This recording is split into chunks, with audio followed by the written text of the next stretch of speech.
এক লোক বাড়িতে এসে তার ভাবিকে উড়াধরা পিটানো শুরু করেছে। লোকটার পিটুনি খেয়ে তার ভাবি জোরে জোরে চিৎকার চেঁচামেচি শুরু করে দিল।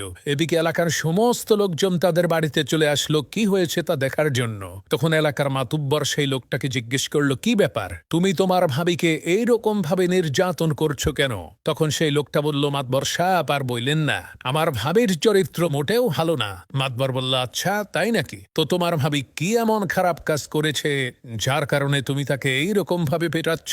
তখন সেই লোকটা বলল, মাতবর সাহেব কি বলবো দুঃখের কথা, আমাদের এই এলাকার যাকেই আমি জিজ্ঞেস করি, কি ভাই মোবাইলে কার সাথে কথা বলেন, আজব ব্যাপার, সবাই বলে তোমার ভাবির সাথে কথা বলি। তাহলে মাতবর সাহেব আপনিই বলেন আমার ভাবির চরিত্র কত খারাপ সে এলাকার সমস্ত পরপুরুষের সাথে মোবাইলে কথা বলে। তখন মাতবর বলল, আরে বেয়াকুব, আসলে বিষয়টা এইরকম না।